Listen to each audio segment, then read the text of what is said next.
తండ్రి అయిన దేవుడికి క్రీస్తు ద్వారా కృతజ్ఞతలు చెల్లించుకుంటున్నాను. అలాగే కూడి వచ్చిన పెద్దలు కూడా క్రీస్తునామములో వందనములు, శుభములు. అందరూ బాగున్నారు కదా? మరి దేవుడి దయ వల్ల, మీ అందరి ప్రార్థన వల్ల నేను కూడా బాగున్నాను.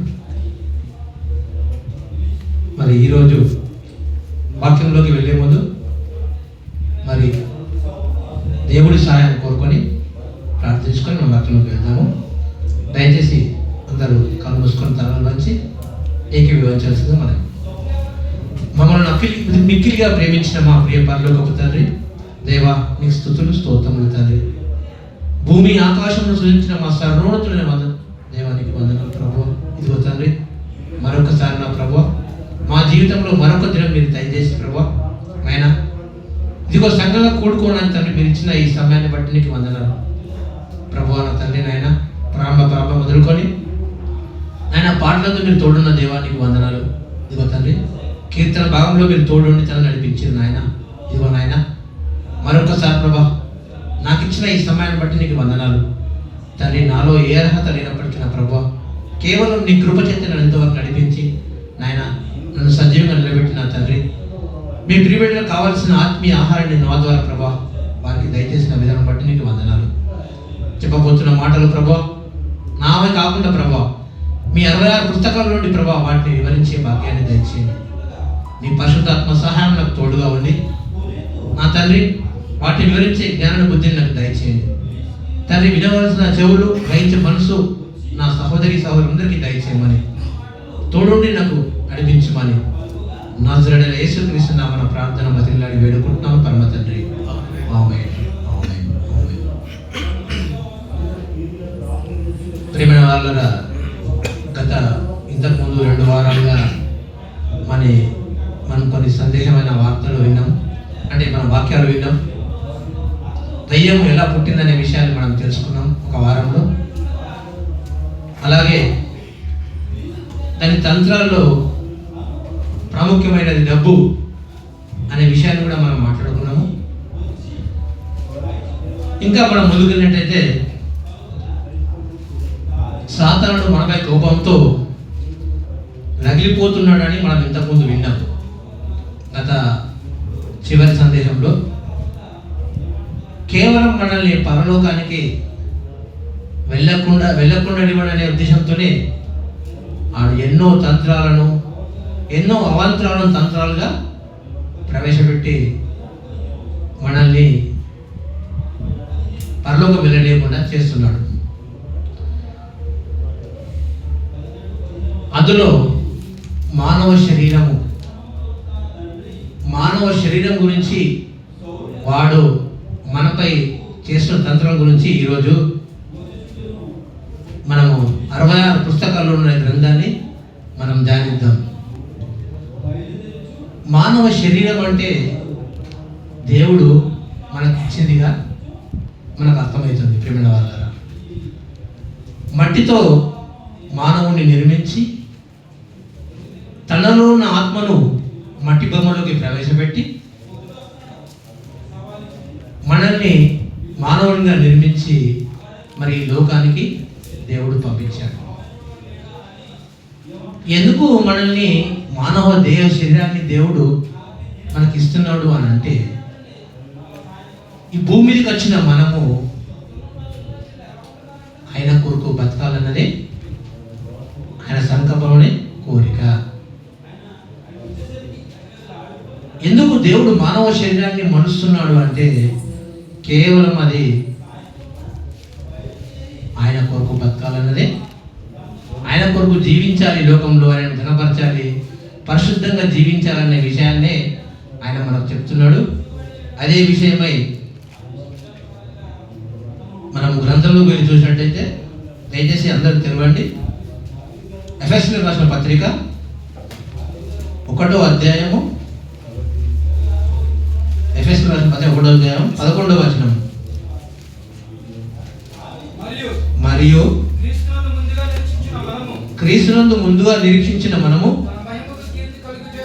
తన మహిమకు కీర్తి కలుగజేయాలని దేవుడు తన చిత్త ప్రకారమైన సంకల్పములను బట్టి మనల్ని ముందుగా నిర్ణయించి ఆయన యందు స్వాస్థ్యంగా ఏర్పరచాను. మనల్ని ముందుగా నిర్ణయించుకున్నాడు. ఈ ప్రపంచంలో ఎన్నో వస్తువులు ఉంటాయి. ఈ ప్రపంచంలో ఎన్నో వస్తువులు మనం చూస్తూ ఉంటాం ప్రేమ వల్ల. ప్రతి వస్తువు కూడా దానికి పని ఉంది.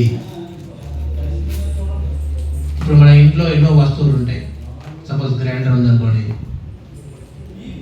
దాని పని ముందుగా నిర్ణయించిన తర్వాతనే దానికి ఆకారాన్ని ఇస్తారు. అంటే గ్రైండర్ అంటే ఏంది, దాన్ని ముందే నిర్ణయించి మసాలాలు పట్టేది, జ్యూస్ పట్టేది అని ముందు నిర్ణయించిన తర్వాతనే దాన్ని ఆకారాన్ని ఇస్తారు. దేవుడు మానవ ఆకారాన్ని ఎందుకు మలుస్తున్నాడు? దేవుడు మానవ ఆకారాన్ని ఎందుకు మలుస్తున్నాడు అంటే కేవలం తన కృపామయం, తనకు కీర్తి కలగజేయాలనే విషయాన్ని, కేవలం తన కీర్తి కలగజేయాలన్న విషయాన్ని ఆయన మనల్ని నియమించాడు. అలాగే మనము ఇంకా చూసినట్టయితే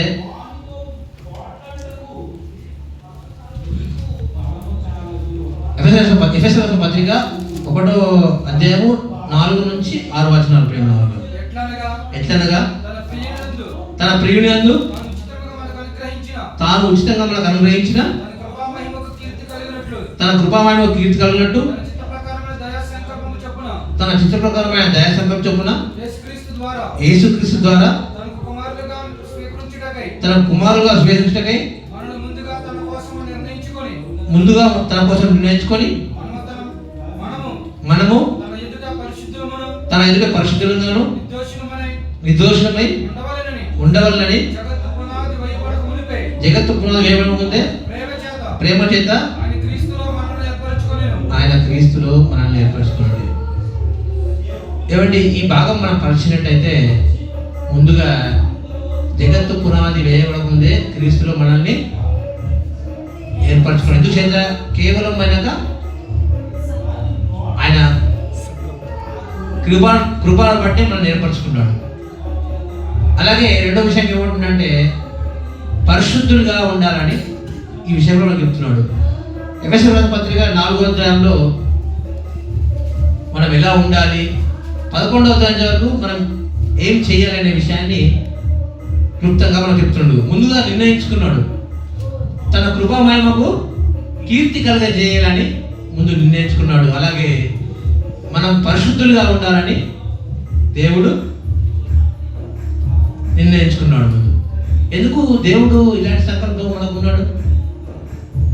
ఎందుకు దేవుడు ఇలాంటి సంకల్పంతో ఎందుకు మనకు ఉంటున్నాడు? ఇంకా మనం క్లియర్గా తెలుసుకున్నట్టయితే ఎఫెసీయుల పత్రిక 2వ అధ్యాయము 10వ వచనం. మరియు వాటి యందు మనము నడుచుకోవాలని దేవుడు ముందుగా నిర్ణయించిన చేయటకై మనము క్రీస్తు యేసును సృష్టించిన వారమై ఆయన చేసిన పని ఉన్నాము. అంటే మనం సత్క్రియలు చేయాలి. ముందుగా మనం నేర్పరచుకునేందుకు ఆయన సత్క్రియలు చేయాలని. ఎందుకు దేవుడు ఇలాంటి సంకల్పాన్ని కలిగి ఉన్నాడు? ఎందుకంటే నేను పరిశుద్ధులను, మీరు కూడా పరిశుద్ధులుగా ఉండాలి. మన పిల్లలు మనలాగా ఉండాలనుకోవడం తప్పు కాదు కదా.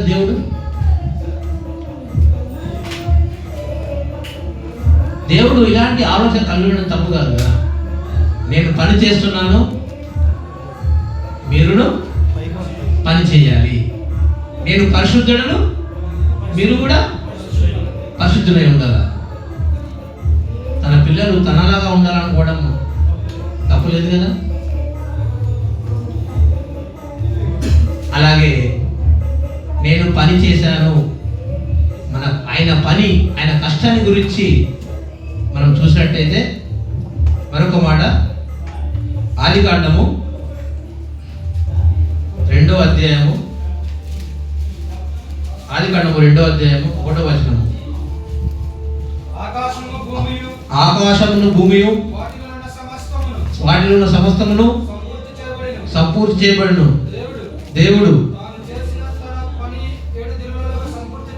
దేవుడు తాను చేసిన పని 7 సంపూర్తి చేసి 7 దినాల్లో సంపూర్తి చేసి తాను చేసిన తన పని అంతటిని నుండి 7వ దినం విశ్రమించెను. అంటే దేవుడు పని చేశాడు. కేవలం మనకు అర్థమైందా? దేవుడు పని చేశాడు మన కొరకు. కేవలం పని చేసి ఆయన ఉండలేడు, ఆయన పరిశుద్ధంగా కూడా ఉన్నాడు. అదే విషయమే మనం చూసినట్టయితే 1 పేతురు రాసిన 1వ పత్రిక 1వ అధ్యాయము 14వ వచనం. నేను పరిశుద్ధుడై ఉన్నాను కనుక మీరు కూడా పరిశుద్ధులై ఉండండి. అంటే దేవుడు సంకల్పం ఏంటంటే నేను పని చేశాను, నేను పరిశుద్ధుడను. నా పిల్లలు నా కొరకు పని చేయాలి, వాళ్ళు కూడా పరిశుద్ధంగా ఉండాలి. ఇలాంటి కోరిక కలిగి ఉండడం తప్పు కాదు కదా ప్రియమైన వాళ్ళారా. అలాగే ఈ భూమి మీదకి వచ్చిన మన స్వరక్షకుడైన యేసుక్రీస్తు గారు భూమి మీదకి వచ్చిన తర్వాత ఆయన అంటున్న చక్కటి మాట కూడా మనం చూద్దాం ప్రియమైన వాళ్ళారా. హెబ్రీయులకు రాసిన పత్రిక 10వ అధ్యాయము 7వ వచనం.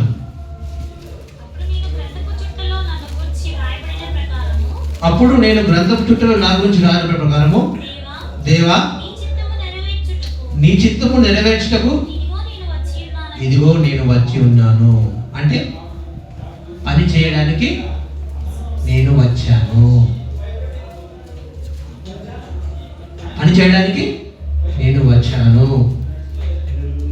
అలాగే ఆయన పరిశుద్ధం గురించి మనం తెలిసినట్టయితే నాలో పాపం ఉన్నదని మీలో ఎవరు స్థాపించగలరు అని అన్న మాట మనం చూసాం. అంటే యేసు ప్రభువు కూడా దేవుడు పని చేయడానికి వచ్చాడు, అలాగే పరిశుద్ధంగా కూడా ఆయన ఉన్నాడు.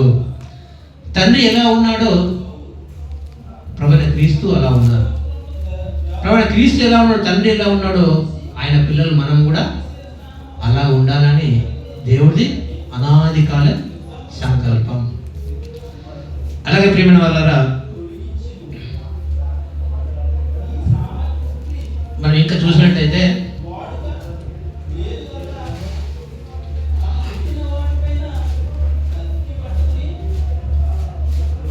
మనము ఆఫీస్లో మనం చూసినట్టయితే ప్రియమైన వాళ్ళారా, ప్రతి ఆఫీస్లో ప్రతి వర్కర్ పట్ల ఎలా ఉండదంటే నువ్వు మంచిగా పనిచేయాలి, నీ యాటిట్యూడ్ అంటే నీ ప్రవర్తన బాగుండాలి. సపోజ్ మనం ఆఫీస్లో పనిచేస్తే కానీ ఇక్కడ పనిచేస్తే కానీ చక్కగా పనిచేస్తాం అనుకోండి, మన ప్రవర్తన బాగాలేదు, అక్కడ మైనస్, మనకు మార్కులు ఉండవు. మంచిగా ప్రవర్తించడం పని సరిగా లేవనుకోండి, అక్కడ మైనస్. అంటే ఈ సమాజం 2 కోరుకుంటుంది అన్నట్టు. ఈ సమాజంలో మనిషిని 2 కోరుకుంటుంది అన్నట్టు. నువ్వు మంచిగా ఉండాలి, నువ్వు మంచిగా పని చేయాలి, ప్రవర్తన కూడా మంచిగా ఉండాలి. ఇప్పుడు మన స్కూల్లో కూడా చూడండి మీరు, ఏమండి మీ బాబు చాలా చక్కగా చదువుతాడు, ఎక్కడ ఫెయిల్ అవుతున్నాడు, అల్లరు పిల్లవాడు, చాలా అల్లరుడు. అంటే ఈ సమాజం ఎలా ఉందంటే చిన్నప్పటి నుంచే 2 విషయాల్లో కాన్సన్ట్రేషన్ పెట్టింది. అలాగే దేవుడు కూడా నువ్వు దేవుడి కొరకు బతకాలి, అలాగే పరిశుద్ధంగా బతకాలి. అలానే పని చేస్తే సరిపోతుంది, నువ్వు పరిశుద్ధంగా ఉండనక్కర్లేదు అనలేడు. అలా అంటే ప్రభువైన క్రీస్తు ప్రభువానికి భూమి మీదకి వచ్చి ఆయన రక్తాన్ని ఒలికించి మనల్ని పరిశుద్ధులుగా చేశాడు. అంటే 2 విషయాల్లో కూడా దేవుడు స్పష్టంగా మనకు చెప్తున్నాడు, నువ్వు దేవుని పనిలో ఉండాలి, దేవుడి కార్యక్రమంలో నువ్వు ఉండాలి, అలాగే నువ్వు పరిశుద్ధంగా కూడా ఉండాలి. ఈ 2 విషయాలు చక్కగా మనము దేవుడు గ్రంథంలో రాయించబడిన చూసినట్టయితే, అలాగే మనం ముందుకు వెళ్ళినట్టయితే ఇంకా 2వ కొరింథీయులకు రాసిన పత్రిక 2వ కొరింథీయులకు రాసిన పత్రిక అధ్యాయము 1వ వచనం. 2 కొరింథీయులు మీరు రాసిన వాటి విషయమై నేనే 2 కొరింథీయులు 7 ప్రియులారా మనకు ఈ వాగ్దానములు ఉన్నవి కనుక దేవుని భయంతో పరిశుద్ధతను సంపూర్తి చేసుకుంటూ శరీరమునకును ఆత్మకును సమస్త కల్మషం నుండి పవిత్రులుగా చేసుకోవాలి. పరిశుద్ధతను సంపూర్తి చేసుకోవాలంటే దేవుడు అనుకున్న స్థాయిలో మనం ఉండాలి. అలాని పని చేయొద్దని అన్నాడు దేవుడు. నువ్వు పరిశుద్ధంగా సరిపోతుంది, ఈ పని దేవుడి పనిలో నువ్వు ఉండద్దు అని అనేది ఇక్కడ దేవుడు. అలా విషయం మేము అనుకుని చూసినట్టయితే మత్తయి సువార్త 7వ అధ్యాయము, దయచేసి మత్తయి సువార్త 7వ అధ్యాయం 21వ వచనము. మత్తయి సువార్త ప్రభువా అని నన్ను పిలుచు ప్రతి వాడును పరలోక రాజ్యంలో ప్రవేశింపడు కానీ పరలోకమందున నా తండ్రి చిత్త ప్రభావం చేయవాడే. అంటే ఇక్కడ మనం పరిశుద్ధంగా ఉండాలి, దేవుడి పనిలో ఉండాలి, మన శరీరంలో పవిత్రంగా ఉంచుకోవాలి, పవిత్రమైన కార్యక్రమంలో పాల్గొంచుకోవాలి. ఎందుకు అపవాది మన శరీరంలోకి ప్రవేశిస్తున్నాడు మనం తెలుసుకున్నట్టయితే, ఈ శరీరం ద్వారా దేవుడు అనాది కాల సంకల్పం ఏంటంటే ఈ శరీరం ద్వారా నువ్వు దేవుడి పని చేయాలి, పరిశుద్ధంగా ఉండాలనేది దేవుడి కోరిక. ఎందుకు అపవాది వాడు మన శరీరాన్ని లోకి రావాలని చూస్తున్నాడు వాడు? ఎందుకంటే ఈ శరీరంలో వాడు ప్రవేశించినట్టయితే నువ్వు పరిశుద్ధంగా బతకలేవు, దేవుడి పనిలో నువ్వు ఉండలేవు. ఈ విషయం క్రైస్తవ జనానికి అర్థమైందో లేదో కానీ దయ్యానికి మాత్రం చాలా మంచిగా అర్థమైంది. దేవా, 2 కండిషన్స్ కదా నువ్వు వారికి పెట్టినాయి. మానవ శరీరంతో 2 కండిషన్స్ వాళ్ళకి పెట్టినావు కదా నువ్వు. ఆ 2 కండిషన్స్ వాళ్ళు ఎలా పూర్తి చేస్తారో నేను చూస్తాను. పరలోకం వెళ్ళాలంటే వాళ్ళు ఈ 2 పాయింట్లు వాళ్ళు కంప్లీట్ చేయాలి కదా. నీ పిల్లలు ఎలా పరలోకం వస్తారో నేను చూస్తా. నీ పిల్లల శరీరంలోకి నేను దూరిపోతా. నీ పిల్లల శరీరం నేను దూరిపోయి వాళ్ళకు పరిశుద్ధంగా లేకుండా, నీ పనిలో లేకుండా వారిని చేస్తానే అపవాది ఈరోజు మానవ శరీరంలోకి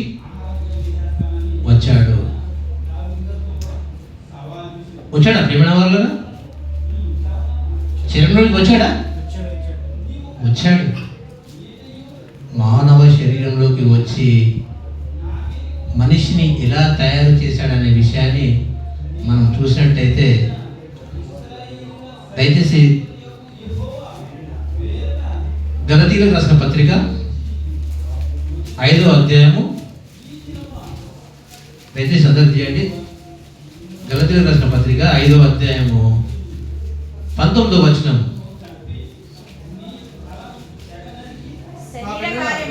శరీర కార్యములు స్పష్టమైన శరీరంతో చేయవలసిన కార్యములు మర్చిపోయేలా చేసింది. దేవుడిచ్చిన ఈ శరీర కార్యం ఏం చేయాలి, తనకు కీర్తి మహిమ కలుగునట్టు మనము ఉండాలనే విషయాన్ని మర్చిపోయి శరీరంతో చేయవలసిన కార్యాలు ఏమై ఉన్నాయని చదవనిస్తారు. స్పష్టమై ఉన్నవి. అవి ఏమనగా జారత్వము, అపవిత్రత, కామకత్వము, విగ్రహారాధన, అభిచారము, ద్వేషములు, కలహములు, మత్సరములు, క్రోధములు, కక్షలు, వేదములు, విమతములు, అసూయలు, మత్తతులు, అల్లరితో కూడిన ఆటపాటలు మొదలైనవి. అంటే ఇంకా ఎన్నో ఉన్నాయి చెప్పుకుంటూ పోతే. మొదలైనవి అంటే ఇంకా చాలా ఉన్నాయి. దేవుడిచ్చిన ఈ శరీరంతో మనం చేయవలసిన దేవుడు సంకల్పం వేరు. ఈరోజు మానవ శరీరంతో మనుషులు చేస్తున్న సంకల్పం వేరు. అసలు శరీరాన్ని దేవుడు ఎందుకు ఇచ్చాడు? ఆయనకు మహిమకు కీర్తి కలగజేయనట్టు మనం ఉండి పరిశుద్ధంగా ఉండాలని దేవుడు శరీరాన్ని ఇస్తే, అపవాదియాడు శరీరంలోకి చేరి ఎలాంటి మలిలను ఈరోజు శరీరంతో ఈ మనుషులు జరిగిస్తున్నారనే విషయాన్ని మనం చూసాము. అలాగే ఇంకా మనం ముందుకెళ్ళినట్లయితే యోహాను రాసిన మొదటి పత్రిక, దయచేసి అందరూ చదవండి. యోహాను రాసిన మొదటి పత్రిక 2వ అధ్యాయము 16వ వచనం. లోకంలో ఉన్నదంతయు అనగా శరీరాశయు, నేత్రాశయు, జీవపు డంబమును తండ్రి వల్ల పుట్టినవి కావు. తండ్రి వల్ల పుట్టినవి ఏంది? శరీరం తండ్రి వల్ల పుట్టింది, నేత్రాలు తండ్రి వల్ల పుట్టాయి, జీవితం తండ్రి వల్ల పొందుకున్నాము. మరి వీటి వల్ల తండ్రి వల్ల పుట్టినవి కావు అని స్పష్టంగా చెప్తున్నాడు. ఏంటి? నేత్రాలకు నేత్రాశ, నేత్రాలకు శరీరాశ, ఈ మానవ శరీరాన్ని ఆశలతో ప్రేమ వల్ల నింపేసింది. శరీరం తండ్రి వల్ల పుట్టింది, నేత్రాలు తండ్రి వల్ల పుట్టాయి, జీవితం తండ్రి పొందుకున్నాము. మరి వీటి వల్ల ఆశలు దేవుడి వల్ల పుట్టినవి కావు అని ఎంత స్పష్టంగా రాయబడి ఉన్నది. అంటే ఈ శరీరము ఆశలలో మునిగిపోయింది ప్రేమ వాళ్ళ. శరీరము ఆశలు, ఏది చూసినా కావాలని, ఏదైనా చెయ్యాలని, ఎలాంటి మనిలను ఈ శరీరంలో వాడు ప్రవేశపెట్టిందంటే, ఈరోజు ఈ శరీరంలో ఎన్నో కోరికలతో మానవుడు తగిలిపోతున్నాడు. కేవలము దేవుడిచ్చిన శరీరాన్ని మనం దేవుని కొరకు వాడకుండా అపవాది వాడు మన శరీరంలో ప్రవేశించి మనల్ని పరలోకానికి వెళ్ళనీయకుండా వాడు శరీర ఆశల్లో ఈరోజు క్రైస్తవ సమాజాన్ని, ప్రపంచాన్ని కూడా వాడు నడిపించాడు. ఈరోజు ఈ శరీరాన్ని గురించి మనం ఇంకా ముందుకెళ్ళి చూసినట్టయితే, బైబిల్ చూసినట్టయితే యాకోబు గారు రాసిన పత్రిక, దయచేసి యాకోబు గారి పత్రిక 4వ అధ్యాయము 1వ వచనం. మీలో యుద్ధములను పోరాటములను దేని నుండి కలుగుతున్నాయి? మీ అవయవంలో పోరాడు, మీ భోగచ్చలే కదే, భోగేచ్ఛ. ఈ అవయవాల్లో పుట్టే భోగేచ్ఛ. ఈరోజు మనిషి శరీరాన్ని గురించి ఆలోచించినంతగా లోపల ఉన్న ఆత్మ గురించి ఆలోచిస్తున్నాడు ప్రేమ వల్ల. ఈ మనిషి ఈరోజు శరీరాన్ని ఎలా ఉంచుకోవాలి, ఏం తినాలి, ఎలా బతకాలి, ఎలా ఎక్కడ ఉండాలి, దానికి ఉన్నంత ఆలోచన ఈ మనసులో ఉన్న, ఈ లోపల ఉన్న ఆత్మ గురించి ఆలోచన లేదు, ఎవరికీ లేదు. కేవలం శరీరం గురించే, భోగేచ్ఛల గురించే మనిషి ఈరోజు పాకులాడుతున్నాం అందరం. భోగేచ్ఛలు.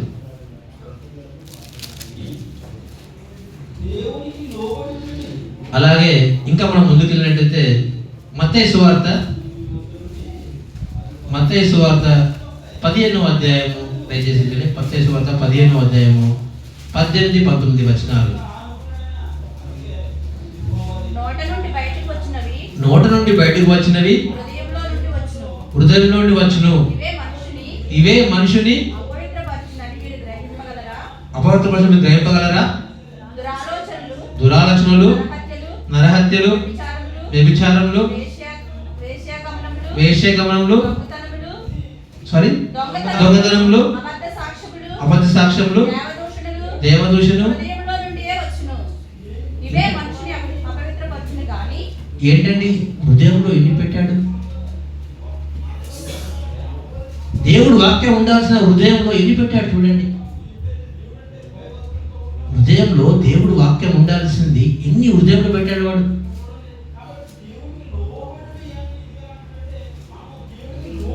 ఈరోజు మానవ శరీరాన్ని పాపాల కర్మాగారంగా మార్చేశాడు ప్రేమ వల్ల. ఇంకా మనం ముందుగా చూసినట్లయితే దయచేసి ఇర్మియా గ్రంథము 17వ అధ్యాయము దయచేసి 9వ వచనము.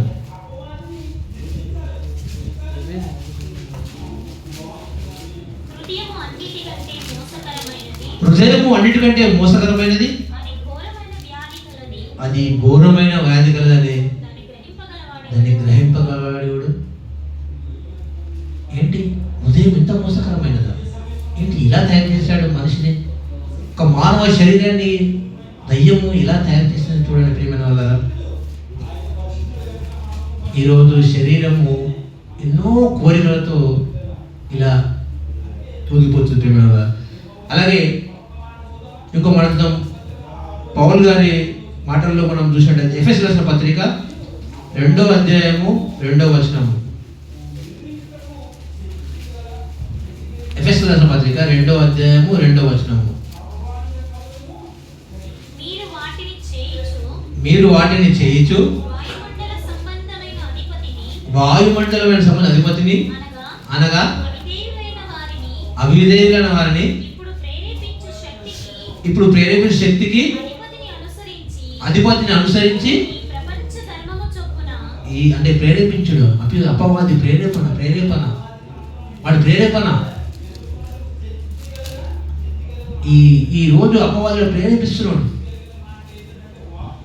అలాగే మీరు ఇంకా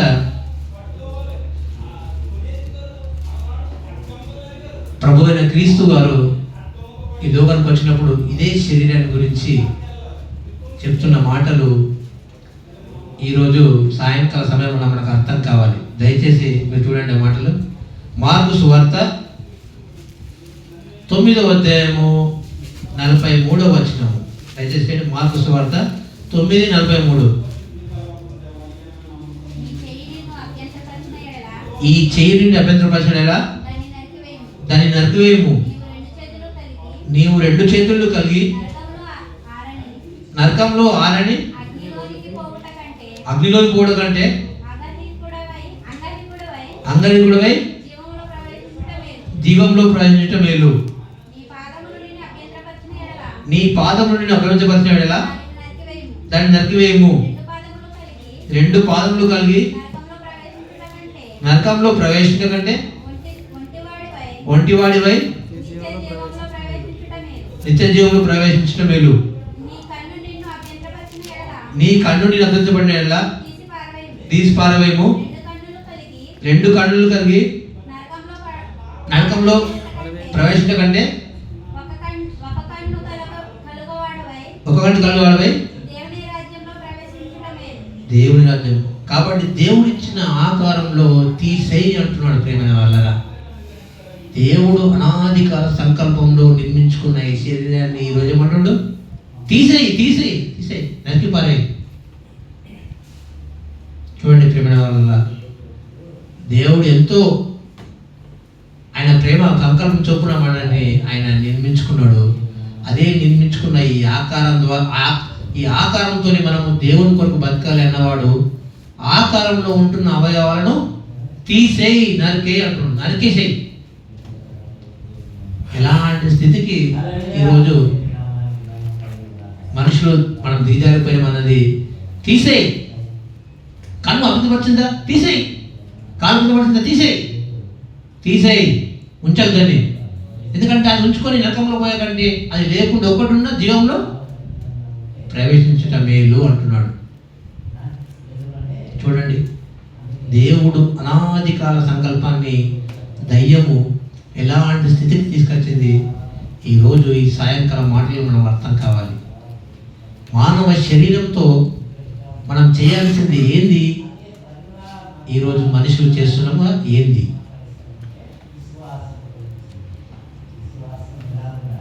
అంటే దేవుడు ఎందుకు మరి ఈ ఆకారాన్ని మనల్ని తీసేయి అని అన్నదానికి కారణం ఉంది కదా. ఎందుకంటే వాటి వల్ల ఉపయోగం లేనప్పుడు తీసేయాలి అంతే. సపోజ్ ఇప్పుడు మనకు నా కాళ్ళు ముళ్ళు గుచ్చుకుంది అనుకోండి, మనం కొద్దిగా నెగ్లెక్ట్ చేసాము. సెప్టిక్ అయినాక మనం డాక్టర్ దగ్గర వెళ్ళినప్పుడు డాక్టర్ గారు ఈ ముళ్ళు తీసేయండి అంటే, సెప్టిక్ అయిపోయింది ఇది కాలే తీసేయాలి అంటాడు. ఈ డాక్టర్ గారు కాలు తీసేయాలి ముళ్ళు కూర్చుంది అంటే, కాలు తీయకపోతే నిన్నే తీసేస్తారు. తీసేయాలి, అప్పుడు తీసేయాలి. తీయకపోతే కాలు తీయకపోతే బతుకుతాడా? సెప్టిక్ అయినప్పుడు బతకడు. కాలు సెప్టిక్ అయిపోయినప్పుడు ఆ కాలు తీసేయాలి. ఈ ఆకారంలో ఉంటున్న అవయవాలను కూడా తీసేయి అని అంటున్నాడంటే, ఒకసారి ఈ సాయంకాల సమయంలో మనం అర్థం చేసుకోవాలి. దేవుడి సంకల్పం ఏంది? దేవుడు ఇచ్చిన ఈ మానవ శరీరాన్ని మనం ఎలాగో ఉపయోగిస్తున్నాము, దేని కొరకు ఉపయోగిస్తున్నాము? ఆయన సంకల్పం ఏంది? ఎఫెసీయులకు రాసిన పత్రిక మనం చూసినట్టయితే 1వ పత్రిక 11వ వచనం చూడండి. మనసుని ఎఫెసీయులకు రాసిన పత్రిక 1వ అధ్యాయము 11వ వచనము.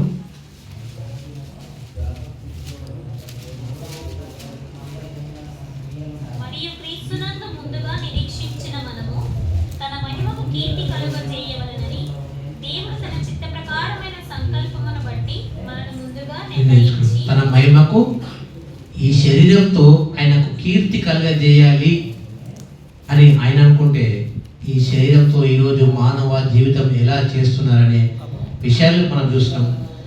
అదే విషయాన్ని పౌలు గారు ఎంతో ఆవేదనతో రాసిన పత్రిక మనం చూద్దాం. ఒకసారి రోమిలకు రాసిన పత్రిక, దయచేసి మనం చూద్దాం, ముగించుకుందాం, మనం సమయం లేదు. రోమిలకు రాసిన పత్రిక 6వ అధ్యాయము 11వ వచనం దయచేసి చూడండి.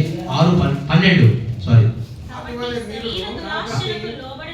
కాబట్టి శరీర దృశ్యాలు లోబడినట్టుగా చావునకు లోనైన మీ శరీరమందు పాపమును ఏలనీయకుడి. ఈరోజు శరీరాన్ని ఏం వెళ్తుందట? పాపం వెళ్తుందట. పాపమును ఏలనీయకుడి.